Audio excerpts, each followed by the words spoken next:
Bem-vindo ao programa Diálogo Aberto e no programa de hoje nós vamos falar sobre a doença celíaca.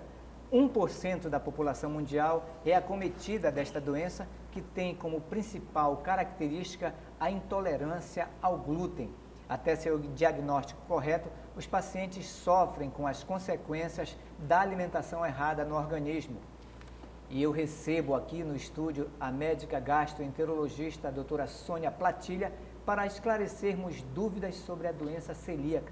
E você pode enviar suas perguntas pelo nosso WhatsApp, o número é o 98802-3444. Doutora Sônia, o que é a doença celíaca? A doença celíaca é uma doença induzida pela ingestão de glúten em pacientes que têm uma suscetibilidade genética, né, ao glúten. E esse glúten está contido no trigo, na cevada, no centeio, né? E os pacientes eles não têm essa capacidade de digestão. Agora, levando alterações na mucosa do intestino delgado, né? Onde ocorre uma alteração importante, principalmente na absorção dos nutrientes, podendo levar o paciente a quadros de desnutrição, a diarreia crônica, a perda ponderal, a dificuldade em crescimento quando acomete logo em crianças, né? O que é perda ponderal, você falou? Perda de peso. Perda de peso. Entendeu? Leva a desnutrição, pode levar a quadros de desnutrição séria, né? E muitas outras complicações. E o que é que a pessoa sente quando ela tem a intolerância no organismo ou fisicamente? A maioria, a doença celíaca ela se divide em várias formas, né? A maioria não sabe que tem a doença, entendeu? Isso dificulta até o tratamento. Dificulta o diagnóstico primeiro, né? Eles não dão sintomas, eles têm a doença, mas não dão sintomas assim, muito específicos. Outros dão sintomas claros, que são esses que eu falei, que é a forma clássica, né? Desnutrição, baixa estatura, baixo peso, diarreia crônica, esses são os clássicos, né? Mas existem as formas atípicas, existem as formas latentes, né? E também, quando a gente detecta um paciente com doença celíaca, deve-se fazer o rastreamento familiar. Ela pode ser hereditária, então? É, porque ela tem um componente genético associado, então, entendeu? A intolerância ao glúten pode ser hereditária? Sim, sim. E me diga uma outra coisa, a senhora quando fala de... Tem um componente familiar que alguns membros da família podem ter, aquela mesma característica, o mesmo gene. Me diga uma coisa, a pessoa sente dor de estômago, dor de barriga, dor de cabeça? Pode sentir, pode sentir. Dá febre? Não, febre pode tipo ter por outras doenças. O paciente ele pode não sentir muita coisa, como ele pode sentir tudo. Às vezes tem quadros de enxaqueca relacionado à doença celíaca. Quadros de lesão de pele, tipo a dermatite herpetiforme, que se chama de doença celíaca que dá na pele, entendeu? O que dá? Erupção? O que é? São umas erupções que dão na face daqui do braço, dos joelhos, tronco, a parte dorsal também, entendeu?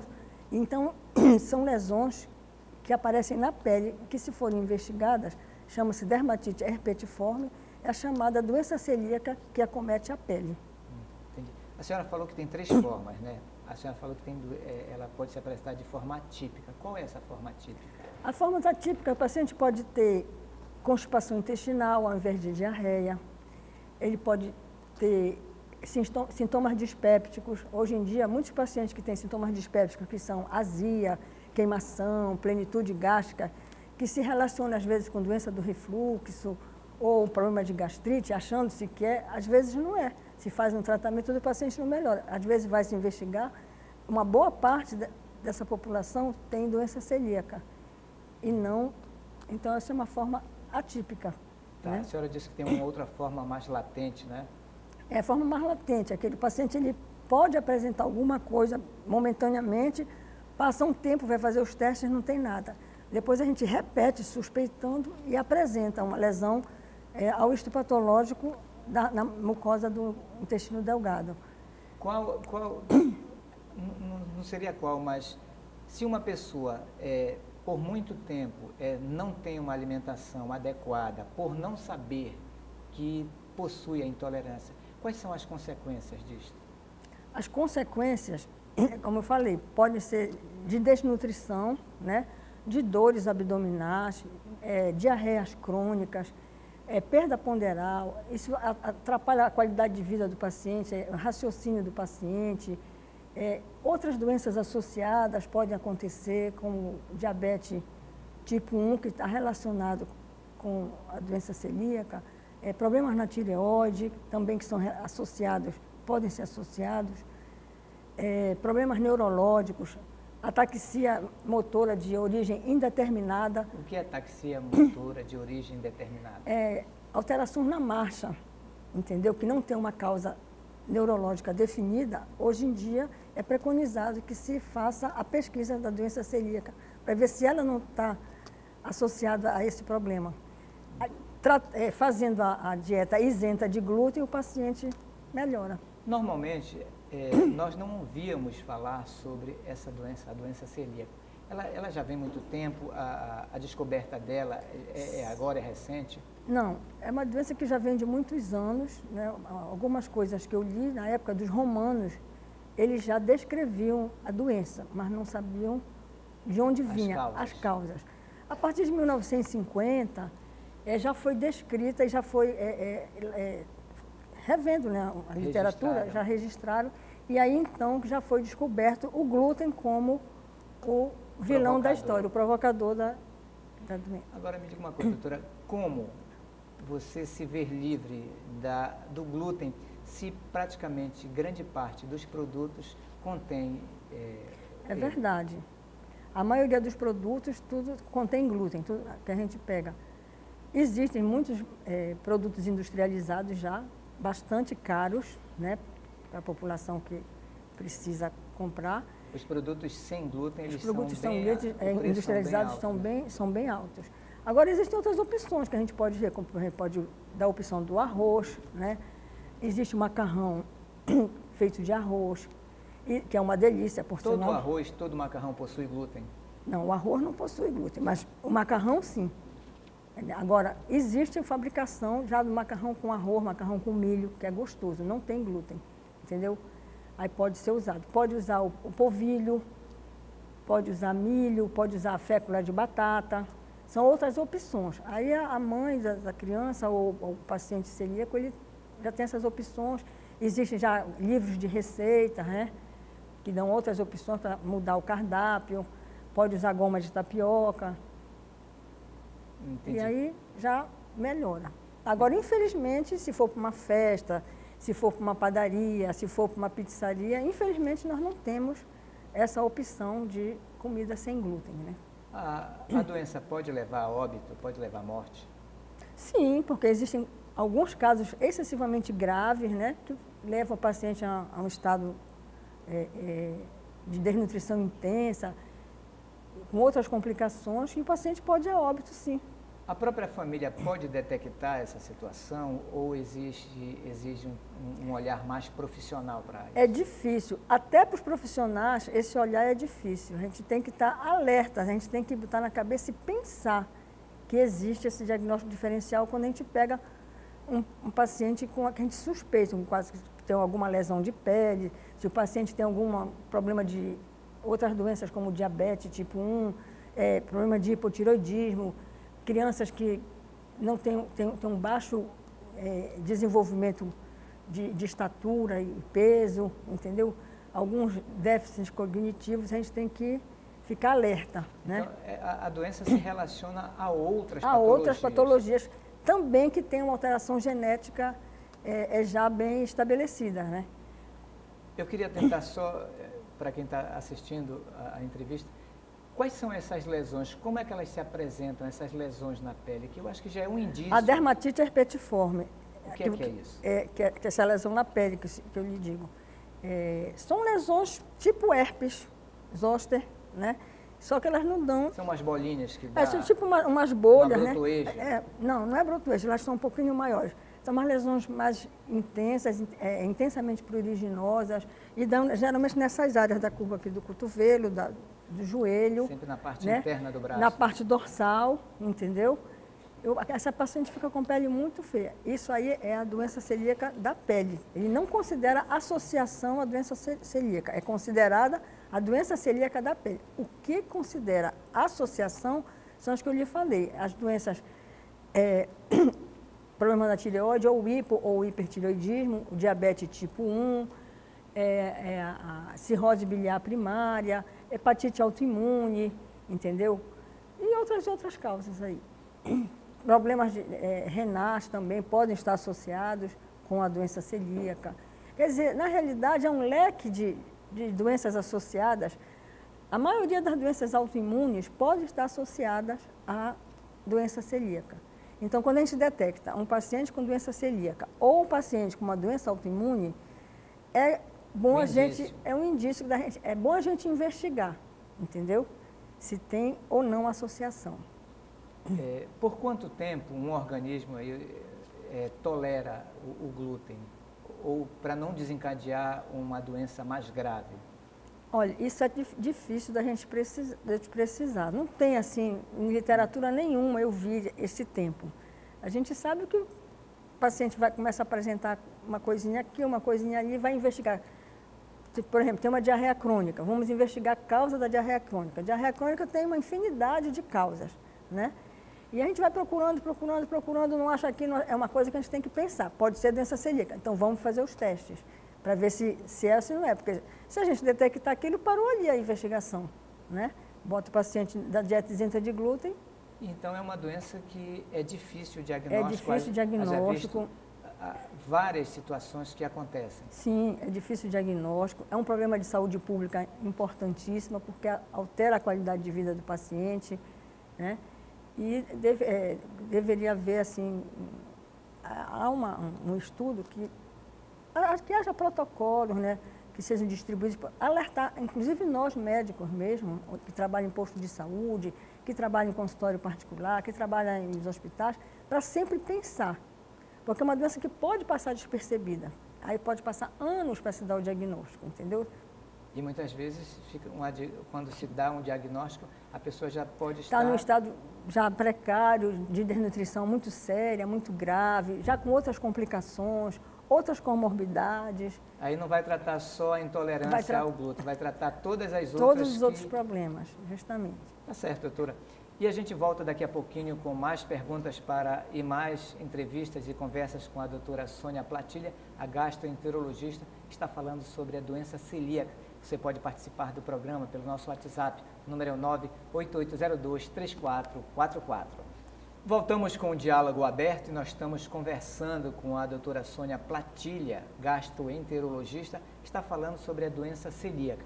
Doutora, existem pessoas que têm intolerância ao leite, à caseína, à proteína do leite, intolerância à lactose. Essas doenças, elas são próximas, aliás, essa intolerância, elas são próximas à intolerância às doenças celíacas? Olha, o que ocorre é o seguinte, a alergia à caseína, que é a proteína do leite, é uma patologia, né? A intolerância à lactose é da deficiência da enzima lactase que digere o leite, são coisas distintas. Como a doença celíaca, ela atinge a mucosa do intestino delgado, ocorre mais lesões nas vilosidades, onde também existem os locais onde ficam as enzimas da lactose, então ela também começa a se tornar deficiente. E o paciente também, junto com a doença celíaca, ele também pode, não 100%, mas ele pode também levar a uma intolerância à lactose. Entendeu? Doutora, o tratamento para a doença celíaca só é a abstinência ao glúten? Esse é o tratamento preconizado, não tem, como é que se diz? Se o paciente ele tem que se convencer, a família também, que o tratamento 100% é isenção da ingestão de glúten. Ele pode ser medicamentoso o tratamento? Em raríssimos casos, em casos muito graves, muito complicados, casos que já se investigou tudo e que a doença celíaca pode se tornar refratária, que não se encontre nenhuma outra causa, que se chega, não, realmente ele faz a dieta, ele não tem nenhuma contaminação alimentar com algum outro glúten, alguma coisa. Em alguns casos muito selecionados, pode fazer sim o uso de corticoterapia, azatioprina, até os imunobiológicos agora, o infliximab, que já estão também em estudos para ver se consegue, mas não tem um medicamento específico para tratar a doença, e sim a isenção da ingestão de glúten. O que se faz de medicação são vitaminas que o paciente perde, a absorção diminui, né? Medicamentos sintomáticos para dor, se a diarreia é muito intensa, entendeu? Se faz assim... Fica desidratado. Hidrata, mas não... No caso do paciente evolui com diarreia, como eu falei, que ele pode evoluir até com constipação intestinal, são quadros muito variáveis, né? Cada paciente evolui de um modo. Doutora, as pessoas gostam muito de carboidratos, de pão, gostam de macarrão, enfim. Como é que ele vai se tratar? Existe uma alimentação específica para isso? Sim, existe. No caso, como eu lhe falei, né, tem que usar arroz, usar os macarrões industrializados que fazem com milho e com arroz também, né? Usar fécula de batata, usar polvilho. Em vez de comer pão, come pão de queijo, né? Porque é feito com polvilho, não é feito com trigo, né? Tapioca. Então tem que cortar o trigo de tudo. Tudo, tudo, tudo. Não pode ter nenhum vestígio, nada de trigo. Até os alimentos têm que ser feitos separados, cozinha separada, utensílios separados, não pode haver nenhuma contaminação. É uma doença cara para tratar, né? É uma doença cara para tratar. Porque realmente, cara, e deixa o paciente um pouco, assim, no meio social, um pouco meio de lado, né? Ele vai para uma festa, não pode comer nada. Pois é, porque a maioria do que tem ali, ele não pode comer, né? Se ele sai hoje, enfim, para ir lanchar fora, lanchar num shopping, enfim, em algum lugar também, fica complicado. Fica difícil. A opção dele é tapioca e pão de queijo. Tapioca e pão de queijo resolve o problema. É a opção, assim, que eu vejo assim rapidamente no shopping. Ou ir buscar esses alimentos que não contêm o glúten. Sim, que, como eu lhe falei, são caros. Tipo assim, você compra um pacote de biscoito normal, né, por R$5. O sem glúten é R$10, R$15. Praticamente o triplo.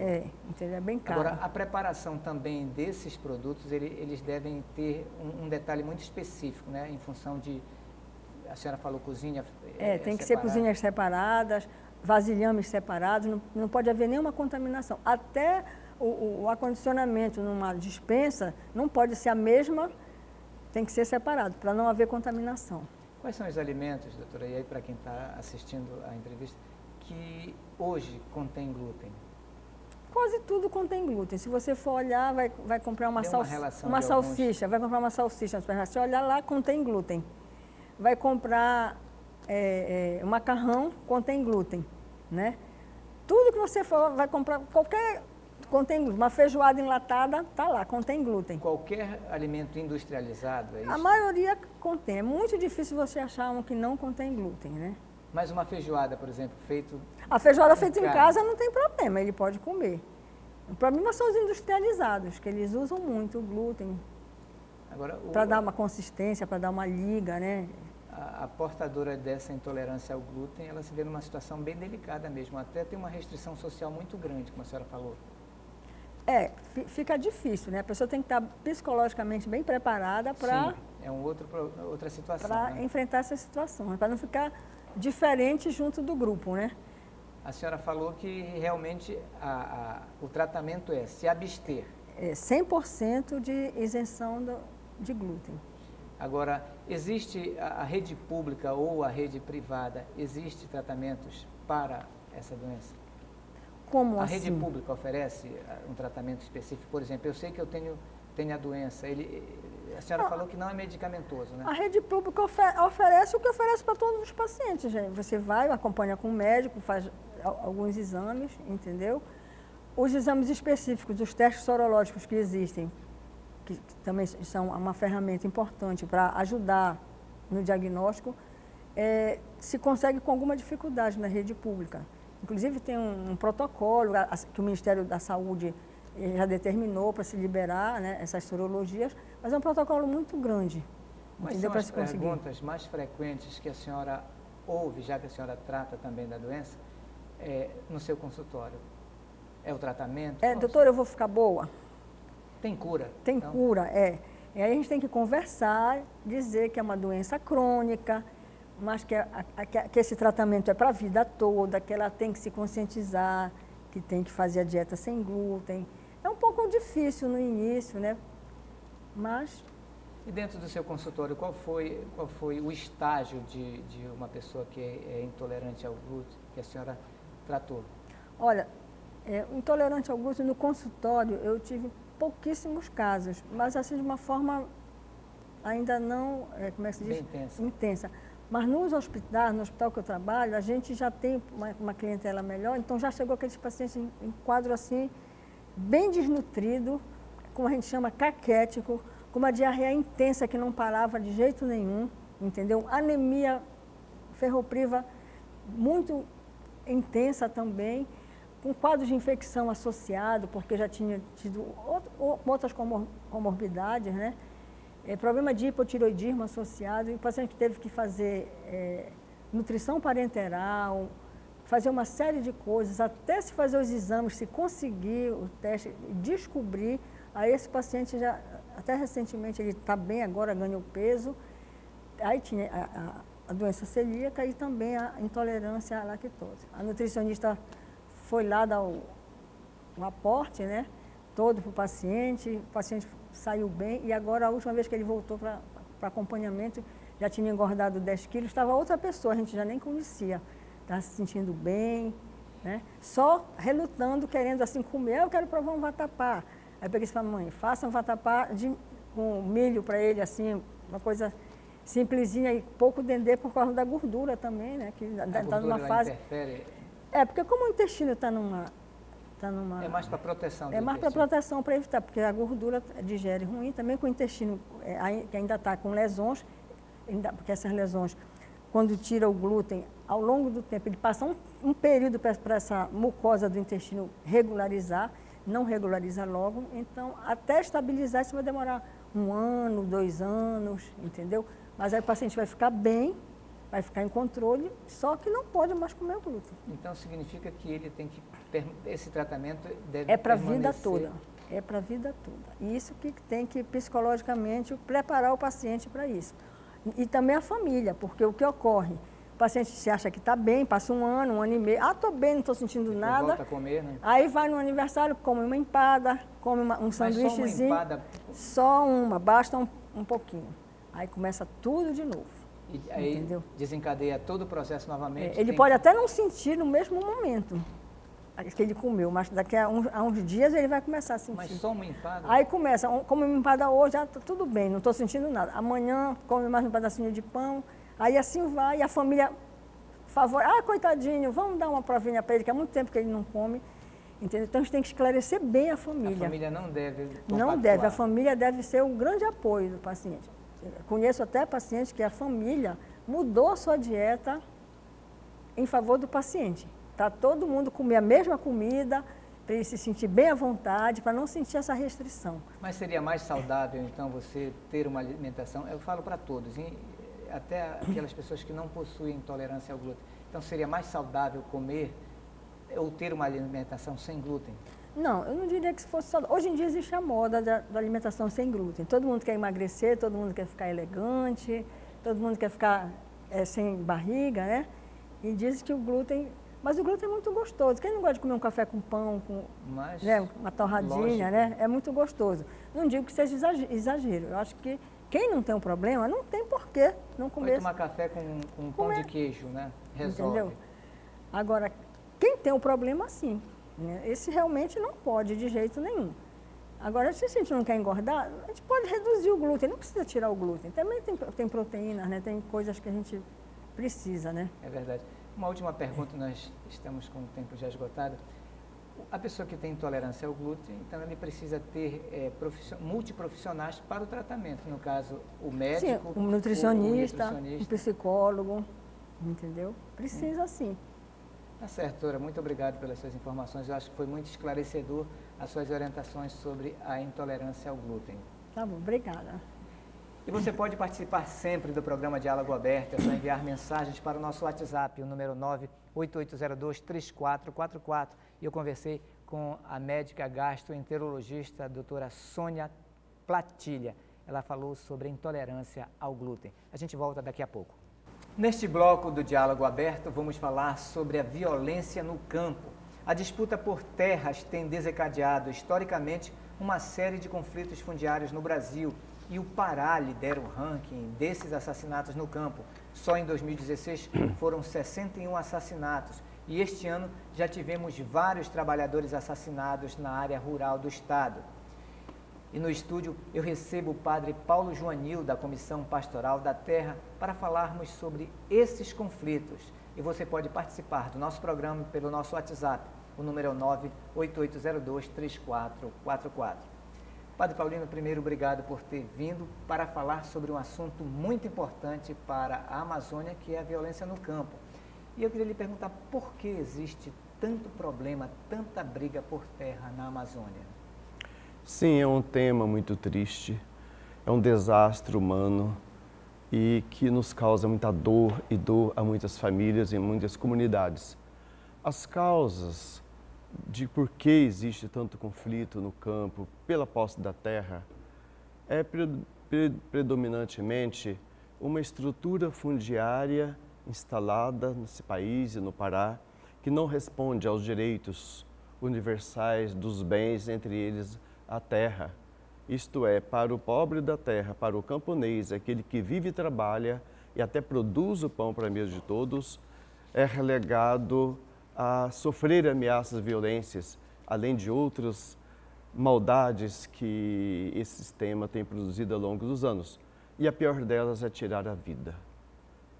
Então nós vivemos no modelo concentrador da terra, em vez de partilha, distribuição, reforma agrária, esse modelo já está instalado desde muito tempo de concentração. A CPT, a Comissão Pastoral da Terra, o organismo pastoral da CNBB, tem lançado nos últimos anos o Caderno de Conflitos anual.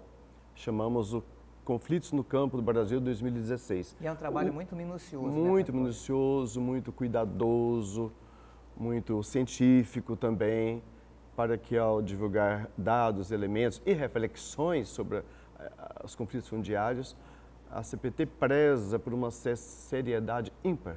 Isso é maravilhoso, por isso o caderno tem muito respeito da sociedade como um todo.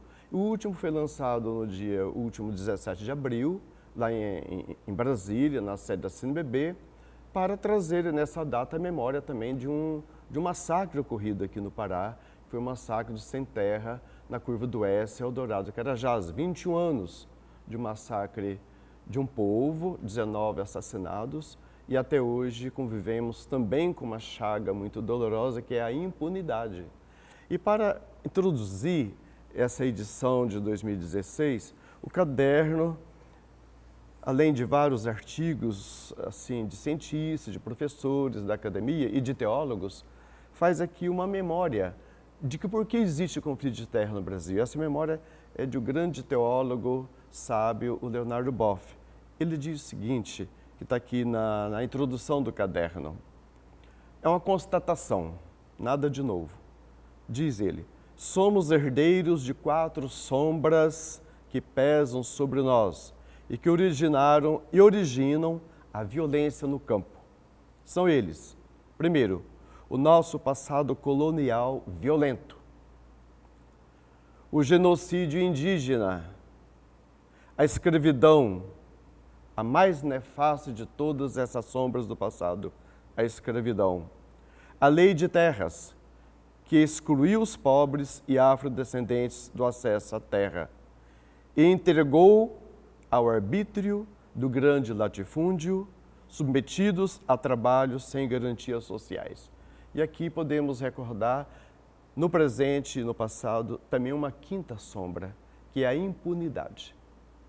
A impunidade prevalecendo, ela gera precedentes perigosos de continuar essa onda, essa perseguição aos camponeses, aos trabalhadores rurais, para que eles, sendo expulsos de suas terras, as comunidades quilombolas sendo expulsas dos seus territórios, vêm dar lugar ao grande capital que se impõe em toda a Amazônia. Nós colocamos como um crime contra a humanidade, contra os pobres da terra. E aqui nós fazemos, como CPT, que temos essa missão pastoral, fazer recordação da doutrina social da igreja desde séculos passados, onde desde São Tomás de Aquino, por exemplo, um grande teólogo, uma grande referência, quando ele dizia no seu ensinamento teológico, sobre toda a propriedade privada pesa uma hipoteca social. Depois os outros papas que vieram, desde Leão XIII, com esse olhar para o sentido social da terra, também do trabalho, o foco e a importância e a urgência de preservar o bem comum, o bem comum. E agora com nosso Papa Francisco, quando nos colocou, nos presenteou com a encíclica Laudato Si, louvado seja, recordando como a campanha da fraternidade de 2016, a questão da casa comum. A casa comum. E essa casa comum, o berço dela é a terra, com toda a sua maravilha, toda essa beleza que Deus criou gratuitamente para todos. Então, quando a sociedade ou um grupo social desvia-se dessa verdade, que a terra tem uma função social, para ter uma função econômica e financeira, entra a desgraça do mercantilismo. Quer dizer, mercantiliza um bem comum, assim como, por exemplo, a privatização da água. A moral cristã, o ensinamento oficial da igreja, mais tradicional e sempre vai ser perpétuo, é que esses bens são bens da criação para todos. Não podem ser excluídos ou delimitados do acesso gratuito a todos. Então, a igreja sempre mantendo esse compromisso com a obra da criação que Deus nos deu por bondade e sua infinita generosidade, temos a missão de preservar essa verdade absoluta.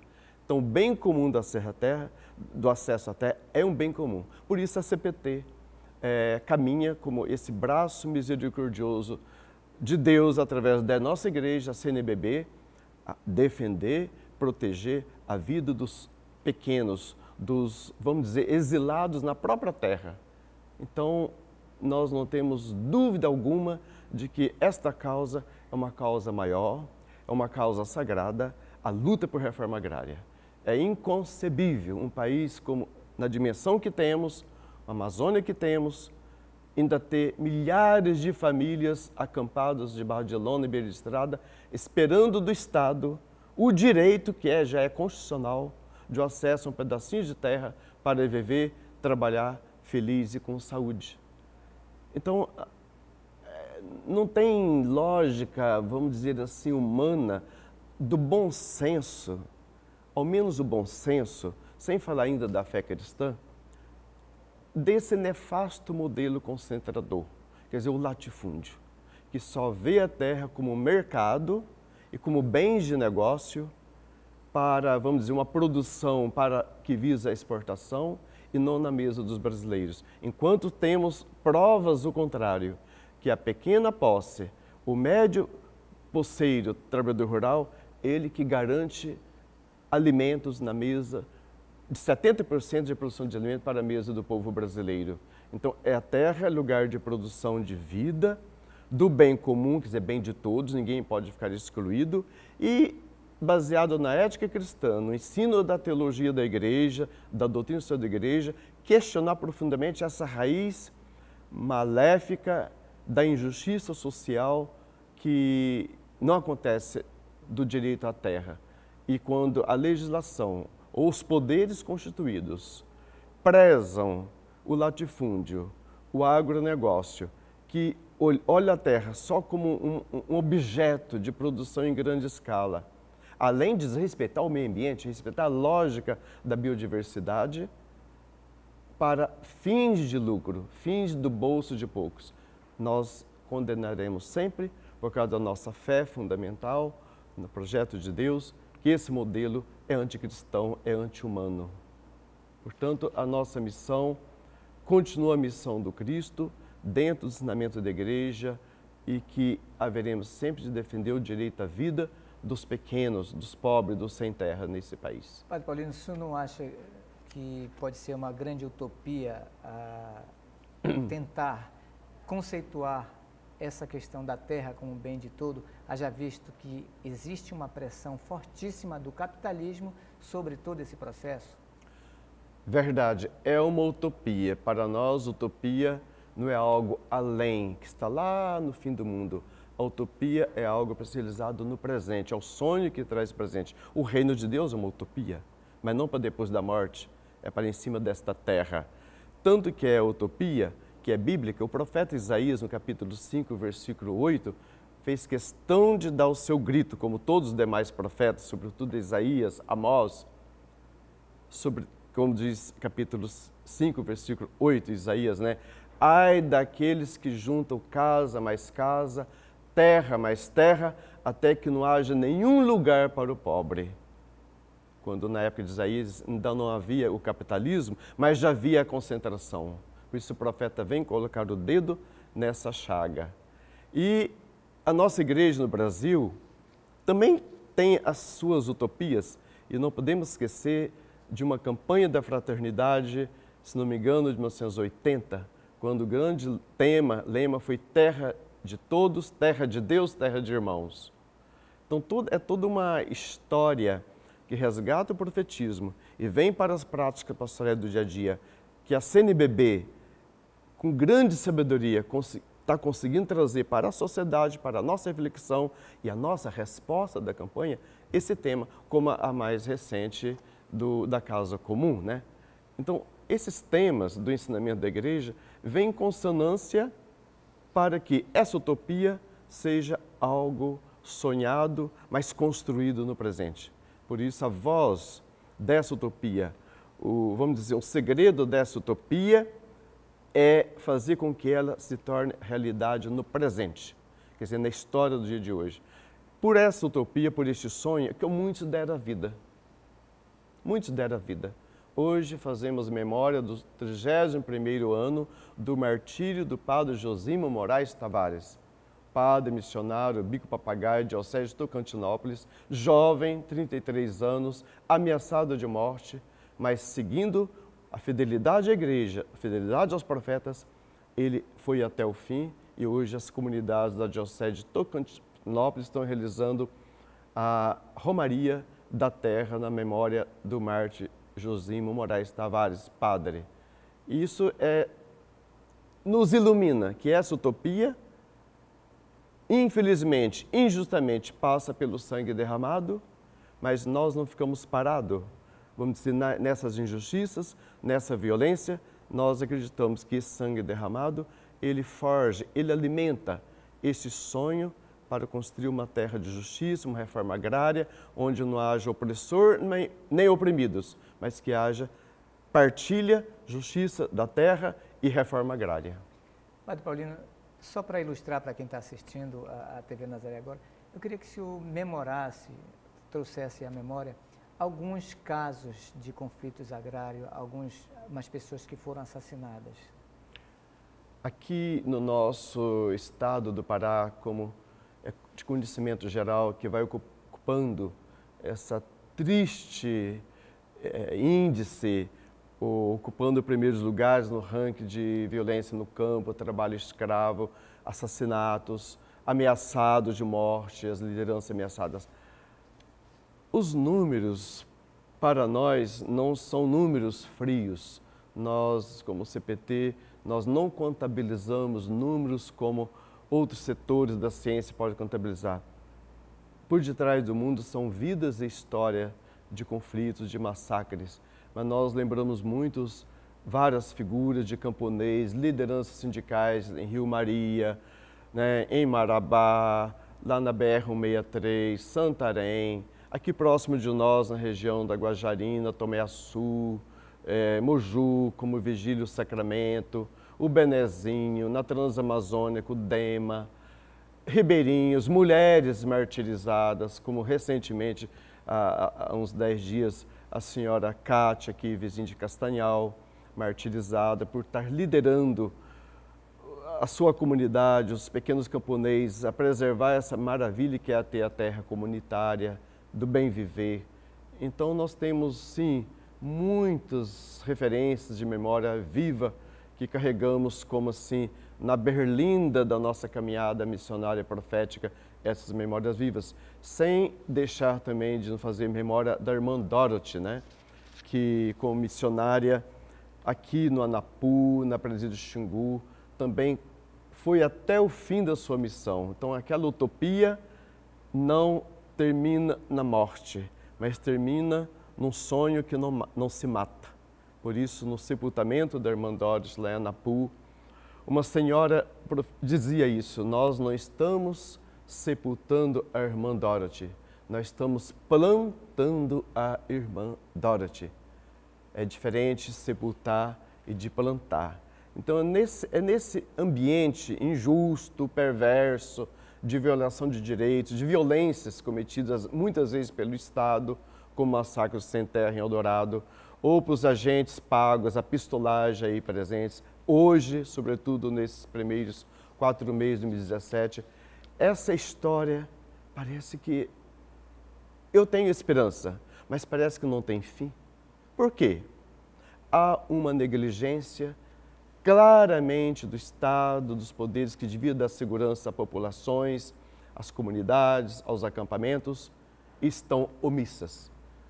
A segurança pública não chega onde devia chegar a proteção das vidas mais vulneráveis, que são os pobres abandonados sem terra. Isso é uma constatação de uma verdade óbvia. Então, o Estado existe para proteger a vida dos cidadãos. E para nós, as vidas mais sofridas, mais ameaçadas, são dos mais pobres. Eles são os nossos preferidos, a opção preferencial pelos pobres.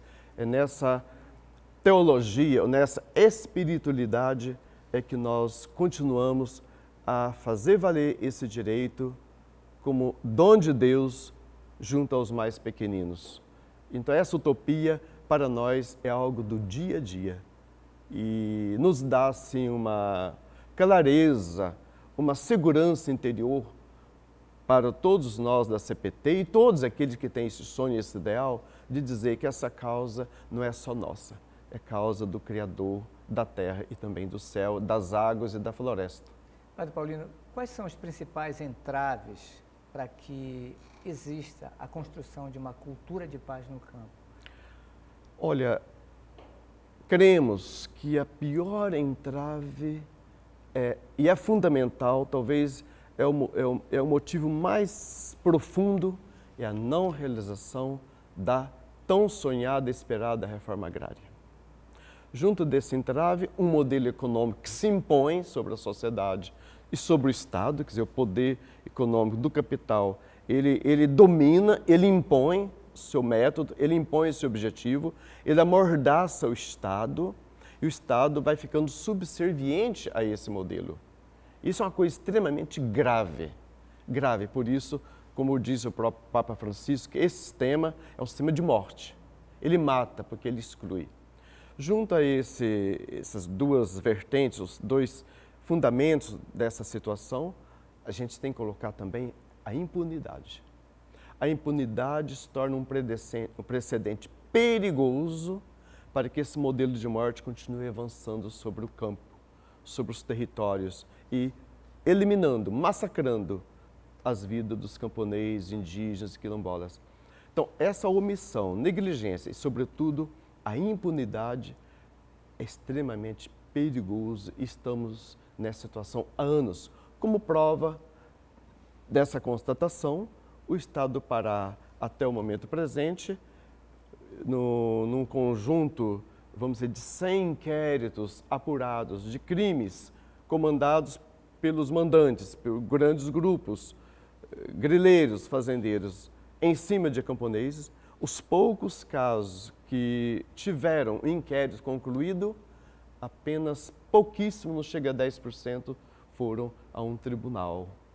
O que é que o senhor pensa em relação a essa impunidade? O que é que acontece? O que gera essa impunidade?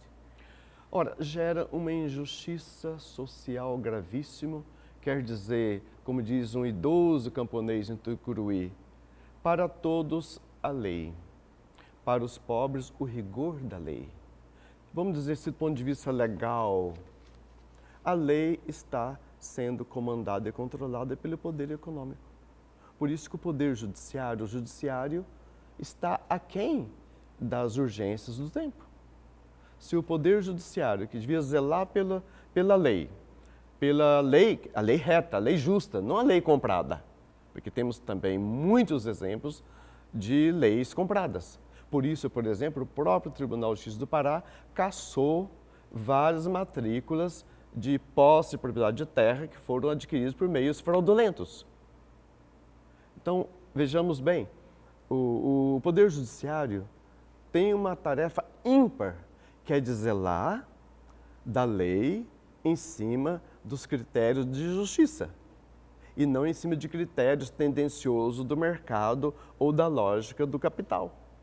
Por isso, se espera, a sociedade espera que os agentes do poder público, do poder judiciário, sejam íntegros.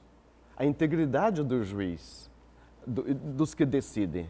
Por exemplo, nós não podemos aceitar, por hipótese alguma, nem por questões legais, nem de justiça, que um magistrado julgue e dá uma liminar de despejo a uma família do Marajó Ponta de Pedras, né, que tem 25 anos em cima de uma terra pública, 30 dias de despejo. Claro que essa liminar está sendo questionada por vários advogados aqui da OAB, dos direitos humanos, e no Conselho Nacional de Justiça ela vai ser seguramente cassada.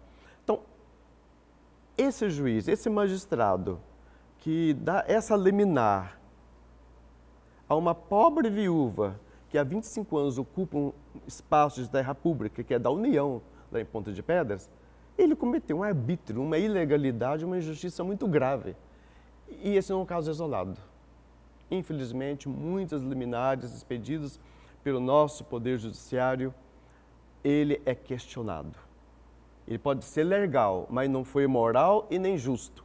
Quer dizer, a balança pesou para o julgamento e para um liminar concedido por um juiz, onde pesou talvez o poder econômico ou alguma propina. Temos exemplos disso também. Então, espera-se do judiciário que cumpra o seu papel, baseado na Constituição Federal desse país, a Constituição Cidadã de 88, e que sejam íntegros e que não se deixe levar pela tentação do mercado e do financeiro.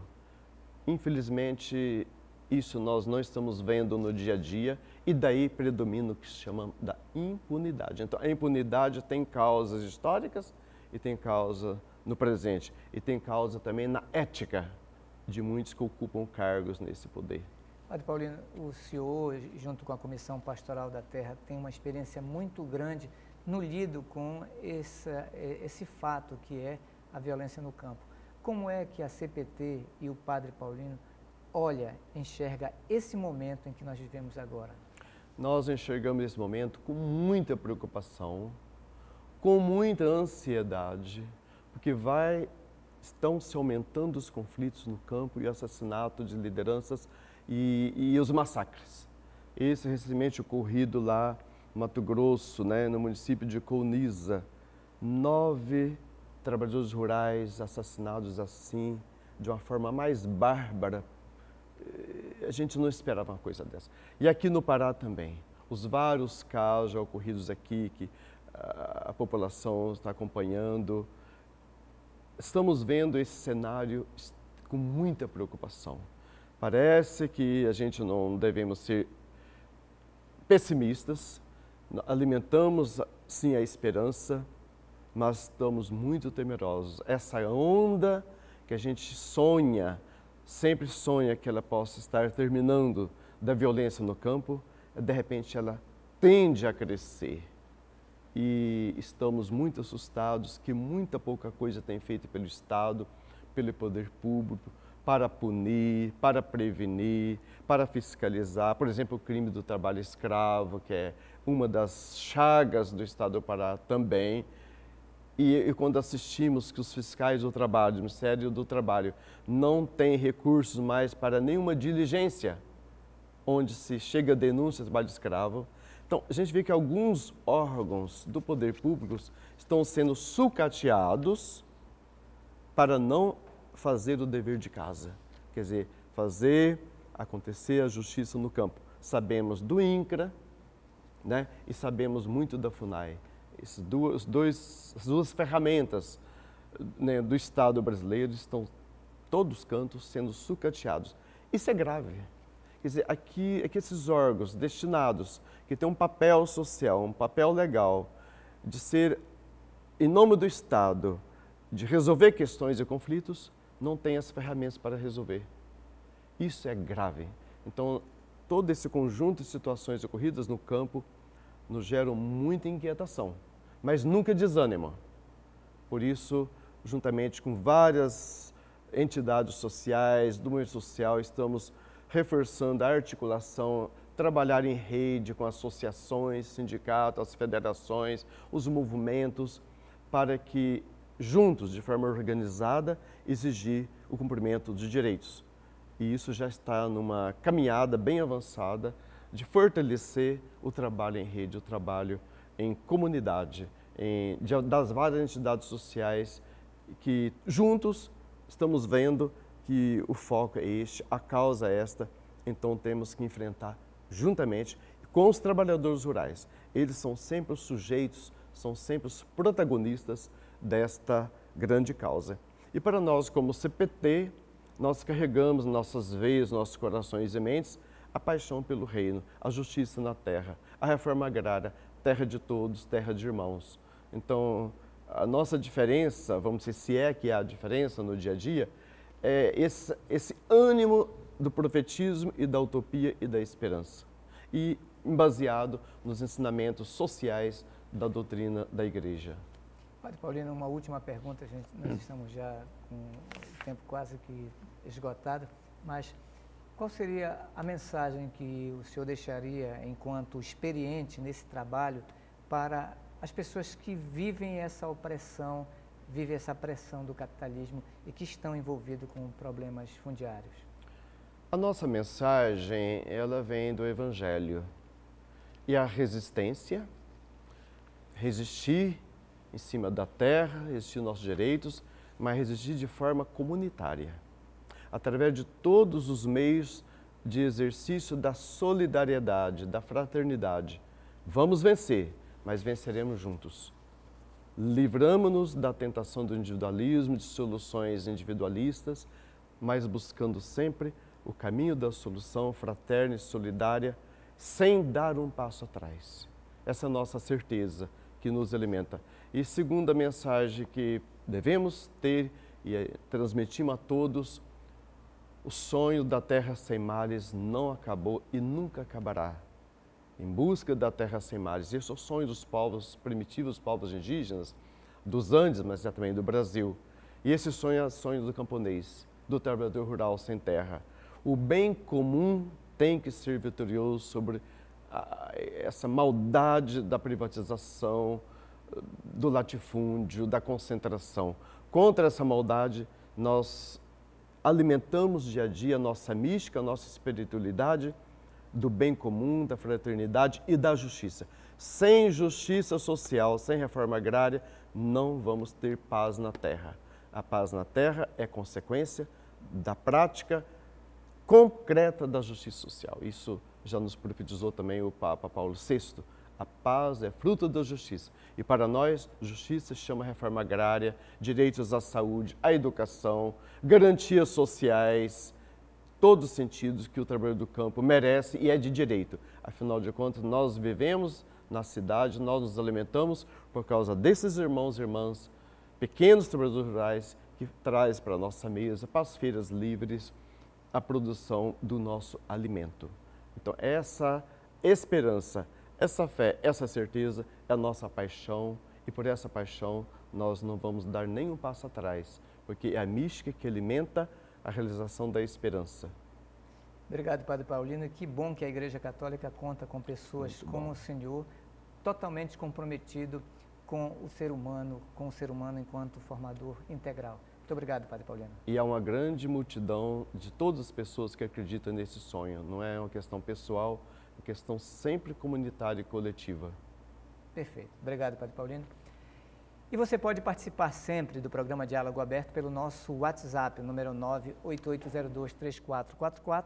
No programa de hoje eu conversei com o Padre Paulo Joanil, da Comissão Pastoral da Terra, que falou sobre conflitos agrários aqui na Amazônia. A gente volta no próximo programa. Até lá!